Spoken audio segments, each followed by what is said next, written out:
I think by early 23, we will relist the aviation business as an aviation business. That leaves us with our logistics business, which I think is our jewel in the crown, really a diamond in the rough. What we did for passengers, we can do for logistics by disrupting and going point to point in terms of e-commerce deliveries and cargo. Expand a little bit on that. What's the disruptive element? Well, right now, if you think about where we were 20 years ago, airlines would go into a big hub and then you'd go off on little planes to the smaller cities. AirAsia came and served those little cities direct. 60% of our routes were new routes. Cargo has still been caught in this, well, it all comes into one big city, such as Singapore or Penang, and then gets shifted around. More expensive, slower.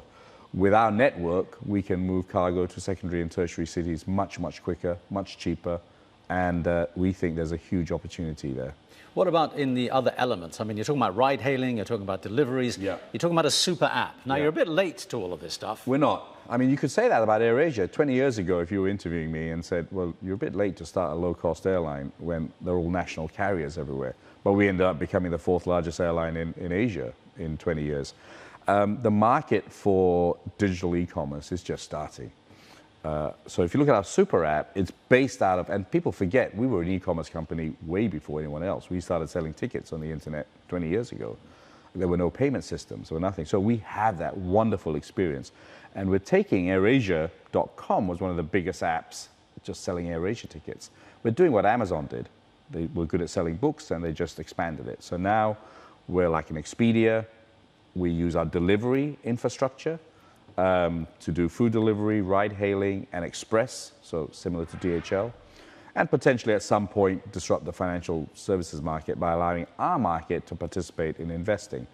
So that's a super app, but it's all built on everything we've built already, our loyalty system, our messaging system, our huge database that we've acquired over the last 20 years. So what are you going to bring to that market then? Okay, so maybe you're not worried about being late or about the competition that's already out there. Value. If you look at how we've gone and delivered 1 million rides, it's because we're cheaper, we're more efficient.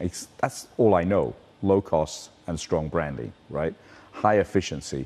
And amazing, the training you get in the airline business can be applied in ride-hailing, can be applied in delivery of food. And that's what we bring. But that suggests that the market itself is perhaps got too much fat on it already. But those services are already cheap. I have said that publicly. I mean, I don't think some of the ride-hailing services are cheap anymore. They were when they were giving away the product. But when you have a higher cost base, we can undercut that and grow the market, which is what we've been good at.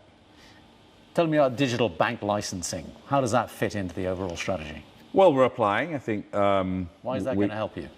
Well, I think in cheaper deposits, but it's not the only solution. BigPay now has 1.5 million customers. We have a lending license.